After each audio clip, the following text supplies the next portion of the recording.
Hi అండి, welcome to my channel. ఈరోజు మనం ఆర్టికల్ 370 అనే టాపిక్లో కొన్ని ఇంపార్టెంట్ క్వశ్చన్స్ అయితే చూడబోతున్నాం అన్నమాట. First question, what did article 370 of the Indian constitution pertain to? భారత రాజ్యాంగంలోని ఆర్టికల్ 370 దేనిని సూచిస్తుంది? A. Special status of Jammu and Kashmir. B. Special status of Sikkim. C. Emergency powers of the President. D. Financial relations between the centers and states. Answer A. Special status of Jammu and Kashmir. Second question, when was Article 370 abrogated? Article 370 ని ఎప్పుడు రద్దు చేయబడినది? A. August 5th, 2019. B. January 26th, 1950. C. October 31st, 2019. D. November 26th, 1949. Answer is A. August 5th, 2019. Third question, which part of the Indian Constitution did Article 370 belong to? భారత రాజ్యాంగంలోని ఏ భాగంలో article 370 ఉంది? A. Part 21. B. Part 20. C. Part 10. D. Part 6. Answer is part 21. Fourth question, under Article 370, which of the following areas did the Indian Parliament have the power to legislate on for Jammu and Kashmir without the state government's concurrence? Article 370 కింద భారత parliament Jammu మరియు కాశ్మీర్ కోసం ఈ కింది వాటిలో ఏ అంశంపై చట్టం చేయవచ్చు? A. Defence. B. Communications. C. Foreign affairs. D. All of the above. Answer is D. all of the above. Fifth question, which constitutional order replaced Article 370 in 2019? Article 370ని 2019లో ఏ రాజ్యాంగంలో మార్చబడినది? A. The constitution application to Jammu and Kashmir order 1954. B. The Constitution Application to Jammu and Kashmir Order 2019. C. The Jammu and Kashmir Reorganization Act 2019. D. The Constitution 44th Amendment Act 1978. Answer is B. The Constitution Application to Jammu and Kashmir Order 2019. Sixth question, who had the authority to abrogate Article 370? Article 370ని రద్దు చేసే అర్హత ఎవరికి ఉంది? A. The parliament of India. B. The president of India. C. The prime minister of India. D. The governor of Jammu and Kashmir. Answer is B. The president of India. Seventh question, after the abrogation of Article 370, Jammu and Kashmir was reorganized into. Article 370ని రద్దు చేసిన తర్వాత జమ్మూ మరియు కాశ్మీర్ను దేనిని మరలా స్థాపించారు? ఏ.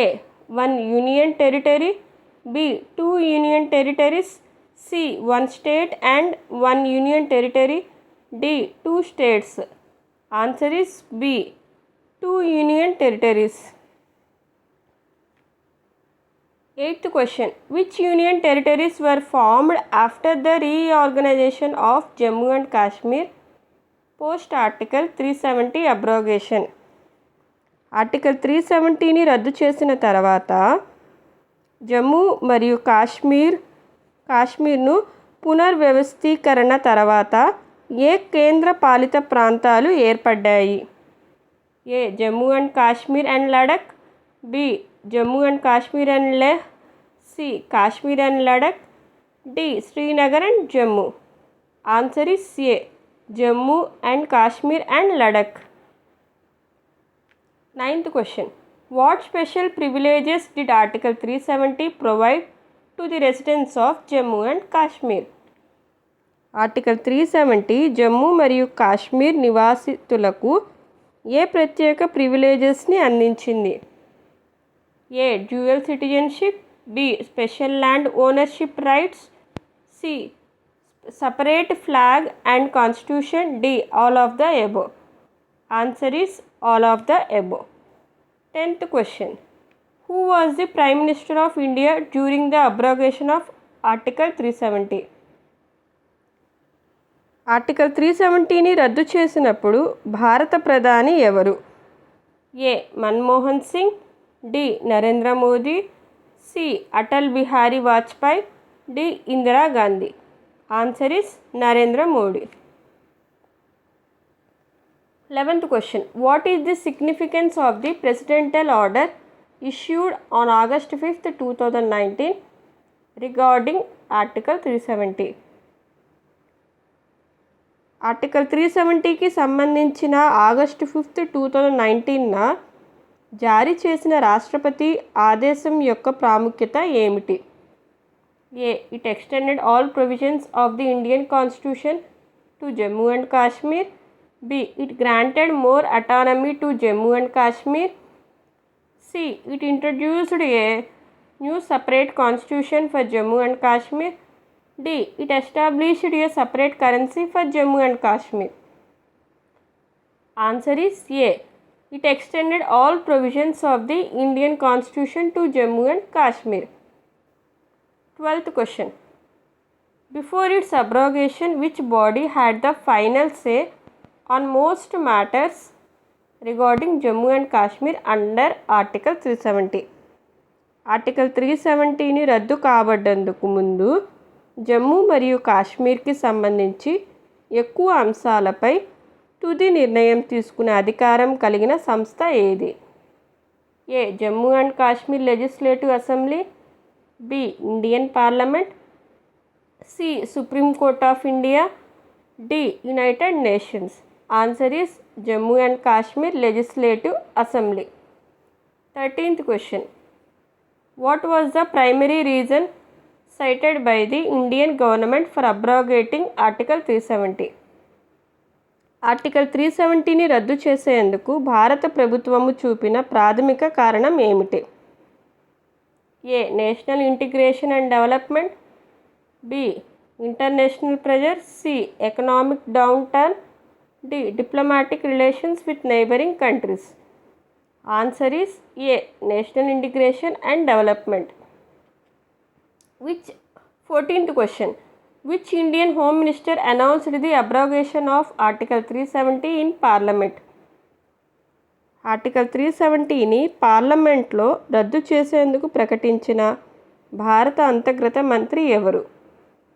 ఏ Rajnath Singh, B Amit Shah, C Chidambaram, D Sushil Kumar Shinde. Answer is B Amit Shah. 15th question. After the abrogation of Article 370, which article of the Indian Constitution was applied to Jammu and Kashmir for extending all provisions? Article 370ని రద్దు చేసిన తర్వాత అన్ని నిబంధనలను జమ్మూ మరియు కాశ్మీర్కు వర్తించడానికి భారత రాజ్యాంగంలోని ఏ ఆర్టికల్ వర్తింపబడింది? A article 356, B article 368, C article 370, D article 371. Answer is C article 370. Thanks for watching my video.